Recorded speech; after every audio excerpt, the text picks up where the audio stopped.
Democratic leadership in the Senate made a first try at breaking the Republican filibuster of Wall Street reform today.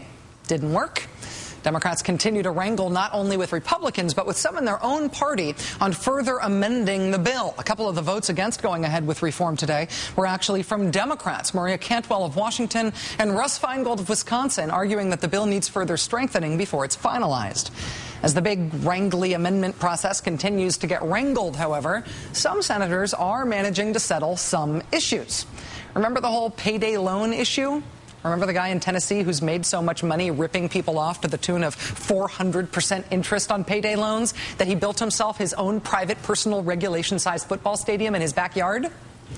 Senator Kay Hagan of North Carolina has been trying to make sure that Wall Street reform would finally regulate these loan sharks, since there's just a patchwork of state-level regulations now, a patchwork that the industry is very good at evading. By reining in payday lenders, we will protect consumers from racking up endless long-term debt that can ultimately cause a family to declare bankruptcy.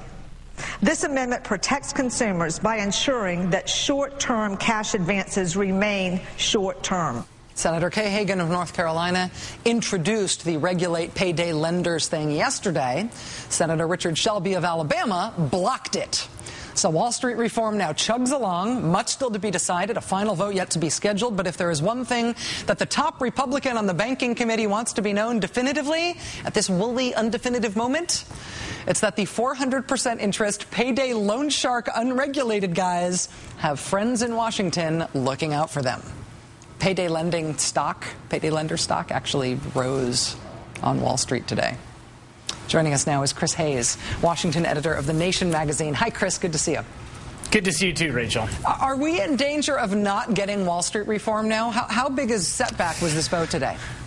Well, it's really hard to say. I mean, Dave Dayton, who's been covering this for Fire Dog Lake, described it as Lord of the Flies on the Senate floor today. And that's because there's a number of things in play right now, right? So clearly Harry Reid thought that he was going to get Scott Brown's vote for cloture, and he was ticked off about that, and he said one of the Republican members lied to me, more or less. Then there's the fact that a number of amendments that Democrats wanted to bring, including some extremely important ones like Kay Hagan's payday lending one, the one on the VOCA rule, and this one to reinstate Glass-Steagall, which separates investment and commercial banking, those haven't been able to come up for a vote. And so the reason the Democrats rebelled in Feingold and Cantwell was to say, hey, wait a second. We've had this whole process where everyone's supposed to bring their amendments, and now you turn around and say we have to vote for cloture. That's not fair. So Harry Reid has to figure out things in his own caucus if we're going to get this forward. On the issue specifically of payday lenders, are the payday lenders actually safe now? I mean, can the Kay Hagan language come back? Is anybody else likely to be able to get payday lending regulations into the bill?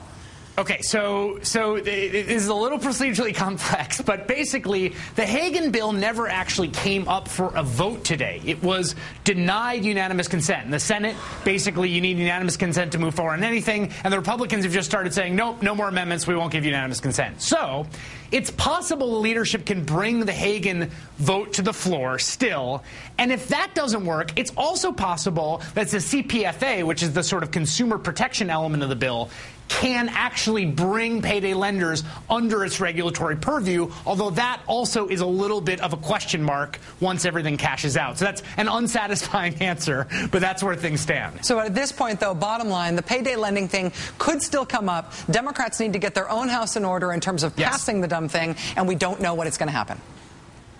That's more or less right. It's probably going to get shaken out in the next few days from what I'm hearing from people on the Hill. But that is where things stand. I mean, I think it's really important for the viewers to recognize that in some respects this bill has gotten stronger, and right now is a real tipping point. And some of the things that the leadership and the Republicans in kind of tacit compromise want to keep out are some of the most important things, and it's right and proper for people like Feingold and Cantwell to say, no, we're not going to vote for cloture until you give us votes on these very good progressive amendments. Chris Hayes, Washington editor of The Nation. Always great to see you, Chris. Thank you. Thank you, Rachel.